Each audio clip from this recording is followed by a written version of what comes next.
चलिए आज हम लोग क्या कर रहे हैं, आज हम लोग एसएससी जेई 2015 में एक क्वेश्चन पूछा गया है आपके, ये एमसीक्यू बेस्ड क्वेश्चन में पेपर 1 में ये क्वेश्चन पूछा गया है जो कि आपका सर्किट थ्योरी से क्वेश्चन है। ठीक है, तो क्वेश्चन क्या है यहाँ पे देखिए, इस क्वेश्चन में क्या बोला जा रहा है, the voltage across 1 kilo ohm resistor.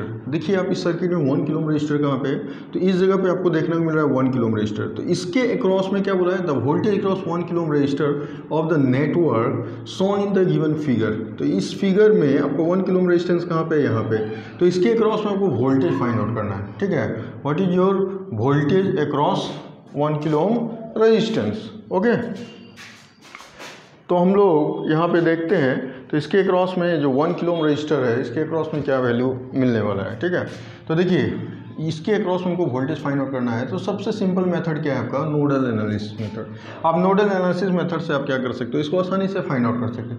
There are different methods. मैं क्या करूँगा, नोडल एनालिसिस से इसको आसानी से सॉल्व करूँगा। ठीक है, तो देखिए सबसे पहले मैंने नोडल एनालिसिस में कॉन्सेप्ट क्या बताया था। सबसे पहले जब भी आप देखो, सबसे पहले इसका नोड को सिलेक्ट करो। ठीक है, ये आपका क्या होता है, ग्राउंड होता है, जहाँ की पोटेंशियल 0 वोल्ट होता है। ग्राउंड का पोटेंशियल कितना होता है, 0 वोल्ट होता है। तो ये नोड आपका सेलेक्ट हो गया। सबसे पहले मैंने क्या किया, नोड को सिलेक्ट कर लिया। नोड को सिलेक्ट करने के बाद मैंने क्या बताया था कि उस नोड से सभी करंट को आउटगोइंग एज्यूम करूंगा। क्या करूंगा, आउटगोइंग करंट मानूंगा। ठीक है, सपोज दैट इसमें करंट I1 जा रहा है, इसमें करंट I2 जा रहा है, इसमें करंट I3 जा रहा है। तो क्या लिखेंगे हम लोग, तो देखिए अब मैंने ये भी बताया था, सबसे पहले मैंने क्या किया, स्टेप 1 में नोड को सिलेक्ट किया, नोड को सिलेक्ट कर लिया। इधर मैं लिख देता हूँ। ठीक है, नोड को सिलेक्ट किया स्टेप 1 में। स्टेप 1 में नोड को सिलेक्ट करने के बाद स्टेप 2 में मैंने क्या किया, नोड से सभी करंट को आउटगोइंग कर दिया, आउटगोइंग करंट मान लिया। क्या मान लिया, आउटगोइंग करंट को मैंने पॉजिटिव मान लिया। आउटगोइंग करंट जो भी आएगा सबको पॉजिटिव कंसीडर कर लिया। ठीक है, तीसरे स्टेप में क्या करूँगा, नोड पे जो थ्योरम अप्लाई होता है, वो कौन सा थ्योरम अप्लाई होता है मैंने बताया था। नोड पे ऑलवेज किरचॉफ्स करंट लॉ मतलब KCL थ्योरम अप्लीकेबल होता है। यहाँ पे करंट का इक्वेशन लिखा जाता है नोड पे। ठीक है, तो यहाँ पे हम लोग क्या करते हैं, इस पर अप्लाई करते हैं, इस जगह पे अप्लाई करते हैं, अप्लाई KCL एट नोड। कुछ कंसीडर कर लेते हैं, मान लीजिए ए पॉइंट है, ए नोड है, तो ए कंसीडर कर लिया मैंने। तो नोड किसको बोलते हैं, जहाँ से मोर देन 2 पास, जैसे एक रास्ता इधर मिल गया, एक रास्ता इधर मिल गया, एक रास्ता इधर मिल गया, तो ये इसके लिए नोड काला है। ठीक है, तो apply KCL eight node A. जब नोड ए पे आप अप्लाई करोगे तो देखो यहाँ पे पहले तो यहाँ एजम्पशन को क्लियर रखना, प्लस माइनस को माइनस लेते हैं, माइनस से प्लस को प्लस लेते हैं। ठीक है, एजम्पशन है। अब जब नोड अप्लाई कीजिएगा तो पहले इक्वेशन लिखिए, करंट का इक्वेशन क्या होगा, क्योंकि क्या अप्लाई कर रहे हैं, KCL किरचॉफ्स करंट लॉ। तो मैंने बताया था आउटगोइंग करंट को मैंने क्या माना है, पॉजिटिव। तो यहाँ पे क्या हो जाएगा, I1 पॉजिटिव प्लस I2 भी पॉजिटिव प्लस I3 पॉजिटिव, क्योंकि पहले मैंने एज्यूम कर लिया आउटगोइंग करंट को पॉजिटिव मान लिया। तो इसलिए इक्वेशन क्या बना, I1 plus I2 plus I3 equal to 0। After that देखिए I1 जो है ये किधर करंट फ्लो हो रहा है, इस साइड। तो I1 में जो करंट फ्लो होना है यहाँ से यहाँ तक, ये ग्राउंड है, यहाँ का पोटेंशियल। तो देखिए इस रास्ते में यहाँ का पोटेंशियल क्या हो जाएगा, ए नोड पे जो पोटेंशियल है वो मान लेते हैं VA है। यहाँ का पोटेंशियल क्या है, VA मान लेते हैं, VA, क्योंकि ए नोड था, पोटेंशियल VA हो गया। तो बताइए VA और ये पोटेंशियल टोटल लीजिएगा, I equal to according to Ohm's law V/R होता है, total voltage by total resistance लेंगे। तो देखिए यहाँ का VA यहाँ का पोटेंशियल है, तो VA लिख दिया मैंने। और इसमें देखिए ये पोटेंशियल 10 वोल्ट का है, तो यहाँ पे ये पॉजिटिव प्लेट है, ये नेगेटिव प्लेट बैटरी। ठीक है, तो प्लस से माइनस की ओर, मतलब इधर से ऐसे दिखा रहे हैं, तो प्लस से माइनस को मैंने क्या लिया था, माइनस। माइनस कितना हो जाएगा, 10 बाई क्या लिखें, इसके क्रॉस का रेजिस्टेंस, टोटल रेजिस्टेंस कितना है, इसी रास्ते में सिर्फ देखेंगे। तो इस ब्रांच में कितना रेजिस्टेंस है, 2, तो 2 लिख दिया मैंने।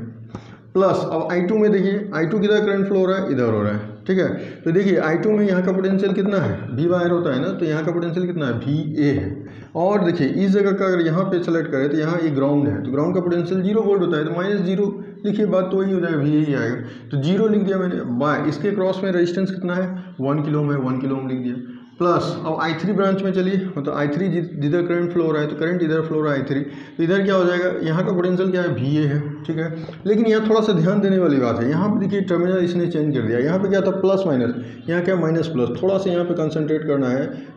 ठीक है, तो माइनस से प्लस अब जा रहे हैं, तो माइनस से प्लस को क्या ले रहे हैं, माइनस से प्लस को क्या ले रहे हैं, प्लस। तो यहाँ पे ध्यान देने वाली बात थी, नहीं तो मिस्टेक हो जाएगा, इसका पोलरिटी को देखना जरूरी है।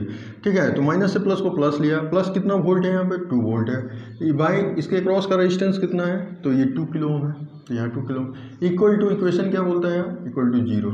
ठीक है, यहाँ पे मैंने डिस्कस कर दिया। अब यहाँ पे एलसीएम ले लो, एलसीएम कितना हो जाएगा इसका 2 हो जाएगा। ठीक है, तो 2 एलसीएम हुआ तो यहाँ पे VA -10 प्लस ये क्या हो गया 2VA, ये हो गया आपका VA प्लस 2 हो गया। ओके, अब देखिए VA 2VA 3VA 4VA हो गया, ऐड कर दिया मैंने, और यहाँ -10 है, यहाँ क्या था +2 तो -8 हो गया, इक्वल टू 0 हो गया। तो 4VA बराबर क्या लिखूंगा 8 लिखूंगा। तो यहाँ से VA का वैल्यू कितना हो गया 8/4, यानी कितना हो गया 4 2 8 यानी 2 वोल्ट। तो 2 वोल्ट यहाँ का पोटेंशियल है, मतलब VA का जो वैल्यू आया वो 2 वोल्ट पोटेंशियल है। मतलब आपको क्वेश्चन क्या पूछा गया था 1 किलो ओम रेजिस्टेंस के क्रॉस में पोटेंशियल कितना होगा। तो मेरे को यहाँ पता चल गया इस जगह का पोटेंशियल कितना आ रहा है 2 वोल्ट, तो यही आंसर होगा। ठीक है, यहाँ का मेरे को पोटेंशियल पता चल गया, इस नोड पे पोटेंशियल कितना मतलब VA वोल्टेज कितना है 2 वोल्ट का वोल्टेज है यहाँ पे। तो यही आपका SSC JEE का क्वेश्चन 2015 में पूछा गया था, जो कि बहुत आसान क्वेश्चन है। लेकिन यहाँ पे इसने क्या किया, एक चीज़ सिर्फ ध्यान देने वाली जरूरत है, इसका पोलरिटी प्लस से माइनस था। यहाँ ये जल्दी में स्टूडेंट क्या करते हैं, इसको मिस्टेक कर बैठते हैं। तो ये चीज़ देखना जरूरी है। यहाँ पे पोटेंशियल का पोलरिटी क्या है, ये नेगेटिव है, ये पॉजिटिव है। इधर क्या था, ये प्लस था माइनस था। तो अकॉर्डिंग टू दिस सारा स्टेप के अनुसार आप आसानी से कोई भी क्वेश्चन सॉल्व कर सकते हो, जो कि वेरी इंपॉर्टेंट है। आपके SSC JEE में 10 से 20 क्वेश्चन सर्किट थ्योरी से रहते हैं। ठीक है, तो उस पार्ट में से सबसे ज़्यादा आप इस मेथड को आसानी से यूज करके आप क्वेश्चन को सॉल्व कर सकते हैं, न्यूमेरिकल को। ओके।